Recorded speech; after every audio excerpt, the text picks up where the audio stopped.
Hey, Book Dragons, I'm so glad you've joined me today. I recently finished reading The Shining by Stephen King. And I'm fairly new to Stephen King. I haven't read a ton of his books. I'm by no means a constant reader.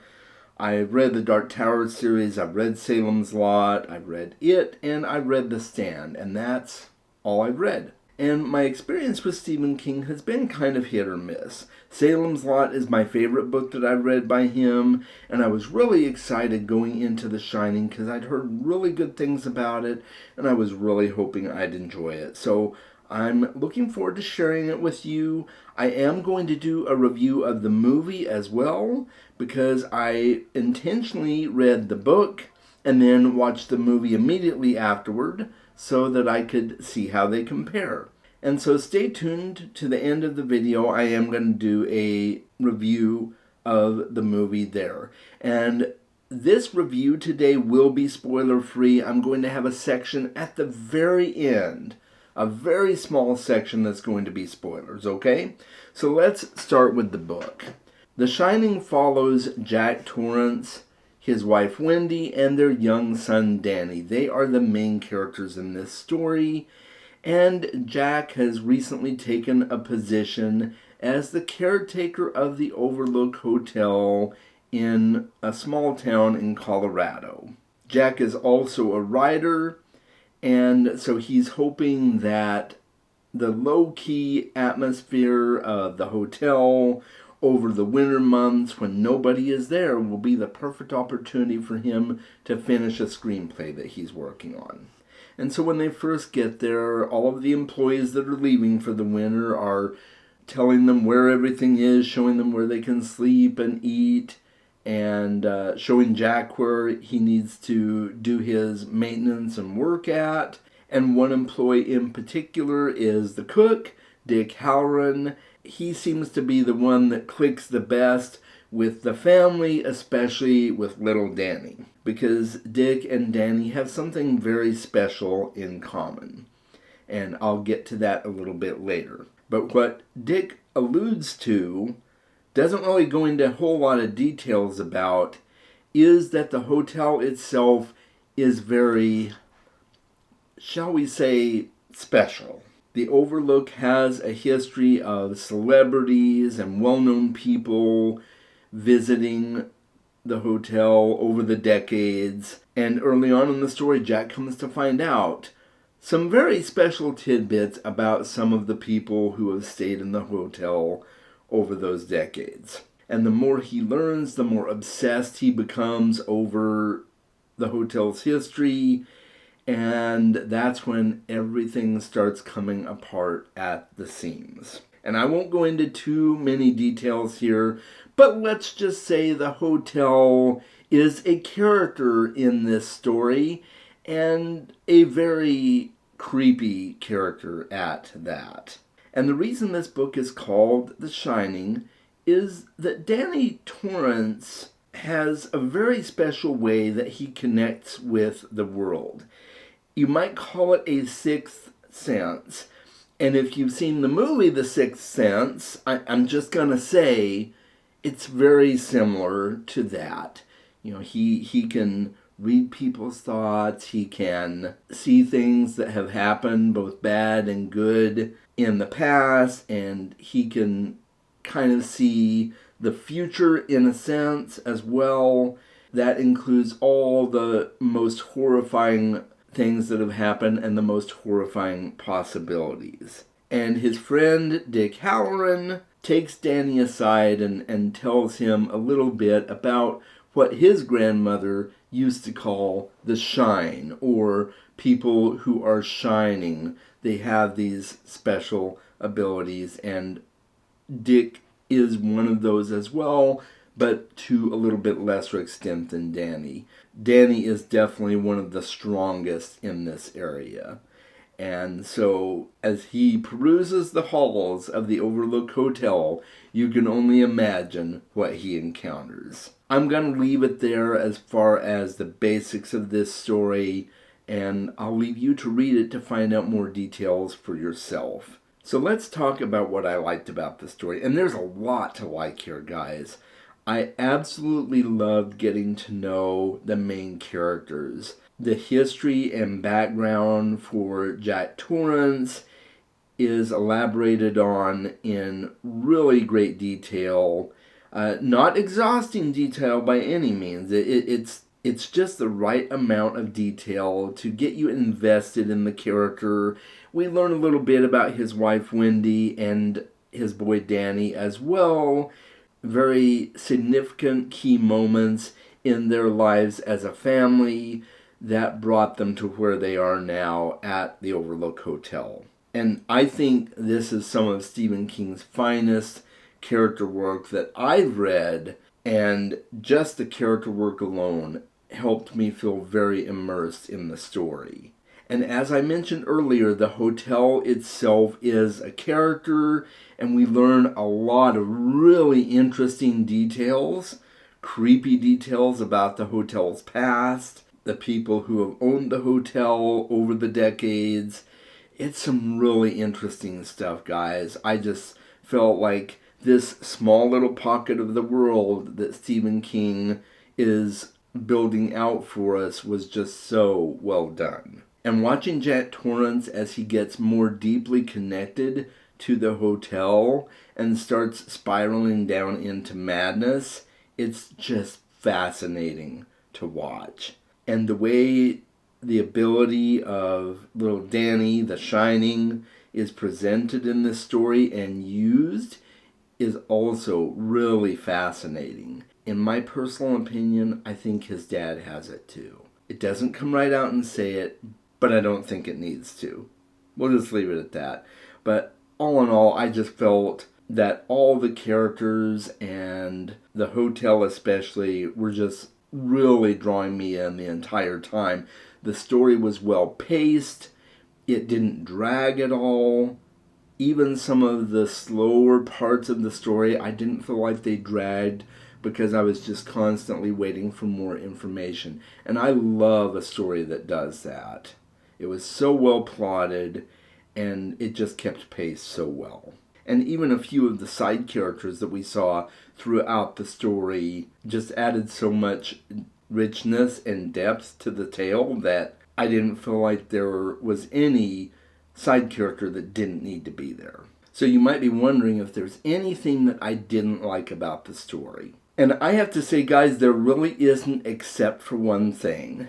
And I get why Stephen King does this. It still really grates on me, though. And that is the fact that Stephen King immerses you so deeply in the time period that the book is written in.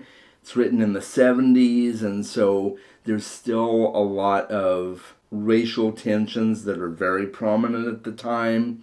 And so just be aware, Stephen King does use the N-word in conversation with characters in the story that would use that word. If there's a white guy that's talking about a black person, it's not uncommon in that time period for those people to use the N-word. And so Stephen King does use it. I don't like it, but I see why he does it. So that's really the only thing that really bugged me, and other writers do it too. You can't really avoid it talking about this time period, but just know it's there, and if that's something that you just don't want to read, be aware. I don't like to read it, but I've learned to acknowledge that it's a word that was used in the time period and kind of move on from there. So just letting you know that right up front. But as far as my rank goes for this book, I would put this in my hoard. I would totally read it again. I would say it's probably my second favorite Stephen King book. And that's saying something because I really enjoyed a lot of the books in the Dark Tower. But this is right under Salem's Lot for me. It's so good. And I highly, highly recommend that you read it.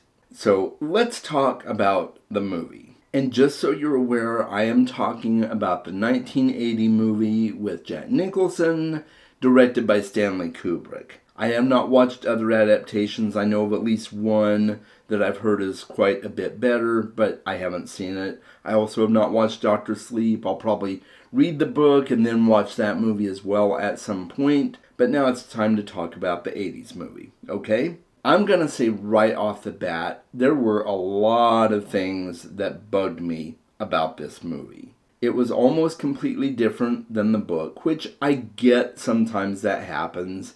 You get that with adaptations.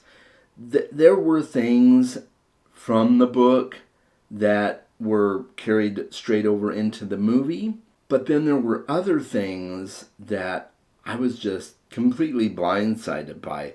For instance, the movie version of Jack Torrance is much crueler than the Jack Torrance in the book. In the book, he does spiral down into madness, and you definitely see that in the movie.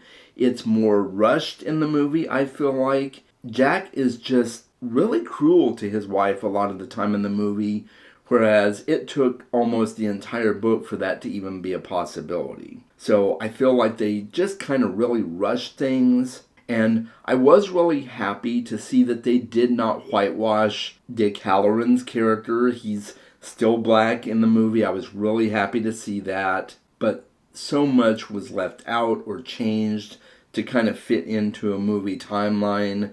If you've ever watched a Stanley Kubrick movie, you may know that the dialogue is just really choppy and disjointed. I wasn't quite sure what to think of some of the dialogue. I'm like, wow, who wrote this script? But apparently that's a Kubrick thing. I've only watched one other Kubrick movie, and that was 2001: A Space Odyssey. And I remember it being kind of the same way. And so, yeah, I don't know. The movie just didn't totally work for me. It was okay, but I wouldn't watch it again. It's just not something that I feel even resembles the book hardly.